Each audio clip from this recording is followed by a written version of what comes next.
Mr. Seagraves, you have the news Mr. that Seagraves. so many Commanders fans have been waiting to hear. Get me up to speed on this RFK deal being close. Yeah, again, not a done deal. Let's Okay. make sure that everybody knows not a done deal. Nothing is finalized, but we are definitely in the red zone, as they say. I like that. And very closer than we've ever been. We have a document that we attained here at News 4 that shows the district and the team have the framework for a deal, about a $3 billion deal that would, one, not just bring the team back and build a new stadium, but allow Josh Harris to develop the entire RFK 180-acre site. He would be the master developer for that site. Wow. It would have the team putting up as much as $2.5 billion to build the stadium, and the city putting up an additional $850 million, up to $850 million, mostly for infrastructure, for the parking facilities and the roads and other things that they would need regardless of what kind of development, whether it was a stadium or not, the city would have to improve infrastructure. So that's more than $3 billion. Now, sources familiar with these negotiations tell me that the team's contribution might be a little lower than that when the final deal is announced. So like $2 billion? That's a lot of dome. We know how much it costs to build a stadium with a dome, right? So, is domed?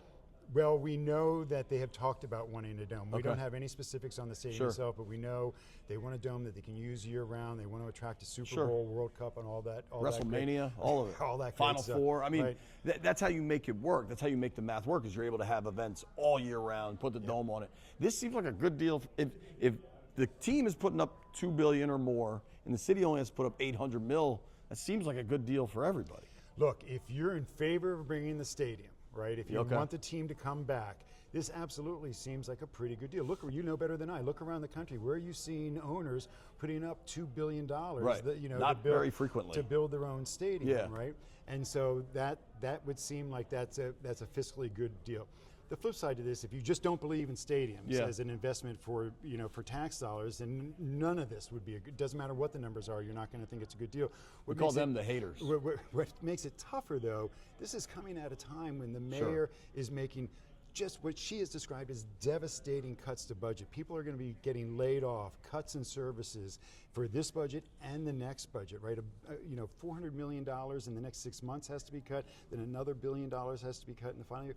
So the district has a really tough budget ahead of them.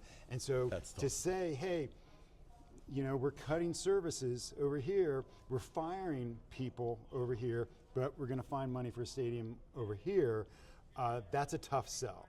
And so that's the sobering part of this.